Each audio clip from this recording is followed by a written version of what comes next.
എൻ്റെ പേര് അനിഷ്മ കവർ മഹൽ എന്നാണ്. ഞാനൊരു 10 കഴിഞ്ഞ് ഞാൻ ഈ ട്രെയിനിങ് ഫീൽഡിലോട്ട് ഇറങ്ങി അമ്മയുടെ കൂടെ. പിന്നെ +2 കഴിഞ്ഞ് ഞാൻ മുഴുവനായിട്ട് ഈ ട്രെയിനിങ് ഫീൽഡിലോട്ട് ഇറങ്ങി. ഇപ്പോൾ ഞാൻ എങ്ങനെ സംസാരിക്കാൻ പഠിച്ചു എന്ന് ചോദിച്ചാൽ ഒരാളേ ഉള്ളൂ, അതെൻ്റെ അമ്മയാണ്. അതെങ്ങനെയെന്ന് ചോദിച്ചാൽ ഞാനൊരു 6ാം ക്ലാസ്സൊക്കെ ആയിരുന്നപ്പോൾ അമ്മ വീഡിയോ ചെയ്യും, യൂട്യൂബിലിടാനൊക്കെ വീഡിയോ ചെയ്യും. അപ്പോൾ അമ്മ ഇങ്ങനെ പറഞ്ഞാണ് തുടങ്ങുന്നത്, അല്ലാഫിയ it's me Kala Kamal Mahal, welcome back to my YouTube channel. ഇങ്ങനെ പറഞ്ഞാണ് അമ്മ തുടങ്ങുന്നത്. അപ്പോൾ അമ്മ ഒരു വീഡിയോ എടുക്കാൻ തന്നെ ഒരു 50 ടേക്കിന് മുകളിലൊക്കെ പോയി.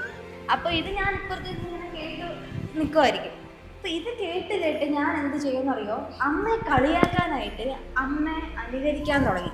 ഞാനിങ്ങനെ അമ്മ വീഡിയോ ഒക്കെ എടുത്ത് കഴിയുമ്പോൾ അമ്മ പറയുന്നത് പോലെ ഞാൻ പറയും, അല്ലാഫിയ it's me Kala Kamal Mahal, welcome back to my YouTube channel. നമ്മളിപ്പോൾ പറയാൻ പോകുന്നത് ഇങ്ങനെ അമ്മയെ അനുകരിക്കാൻ തുടങ്ങി.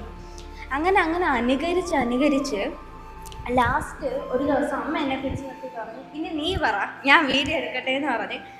അങ്ങനെയാണ് ഒരിക്കൽ അമ്മ വീഡിയോ എടുത്തപ്പോൾ ഞാൻ കല എന്ന് പറയുന്ന പേര് മാറ്റി അവിടെ അനിഷ്മ എന്നാക്കി. Hello it's me Anishma Kamal Mahal എന്നാണ് ഞാൻ പറയാൻ തുടങ്ങി. അങ്ങനെ പറഞ്ഞാണ് ഈ ഫീൽഡിൽ ഇപ്പോൾ ഞാൻ എത്തി നിൽക്കുന്നതും എനിക്കിങ്ങനെ ആൾക്കാരോട് ഇങ്ങനെ സംസാരിക്കാനും പറയാനായിട്ട് പഠിച്ചത്. അപ്പം നമ്മൾ ഒരു കാര്യത്തെയും നമ്മളിപ്പോൾ കളിയാക്കുന്നു തള്ളി പറയുന്നു കേൾക്കുമ്പോൾ നമുക്ക് ആദ്യം നമ്മുടെ മൈൻഡിൽ വരുന്നത് മനുഷ്യ ജീവിതങ്ങൾക്കെതിരെ നമ്മൾ പറയുന്ന കാര്യങ്ങളായിരിക്കും. പക്ഷെ എൻ്റെ ഗുരുനാഥൻ എന്നെ പഠിപ്പിച്ച ഒരു കാര്യമാണ്, മനുഷ്യനെതിരെ മാത്രമല്ല നമ്മൾ കളിയാക്കുകയും പറയുകയും ചെയ്യുന്നത്. ഈ ലോകത്തിൽ പ്രപഞ്ചം സൃഷ്ടിച്ച് ഒന്നിനെതിരെയും നമ്മൾ കളിയാക്കുകയോ തള്ളിപ്പറയുകയോ ചെയ്യരുതെന്ന്. അത് ഞാൻ എൻ്റെ ലൈഫിൽ പഠിച്ചൊരു കാര്യമാണ്. കാരണം നമ്മൾ എന്താണോ പറയുന്നത്, നമ്മൾ എന്താണോ ചെയ്യുന്നത്, അത് നമ്മളുടെ ലൈഫിന് തിരിച്ചു വന്ന് അടിക്കാൻ നല്ല സാധ്യതയുണ്ട്.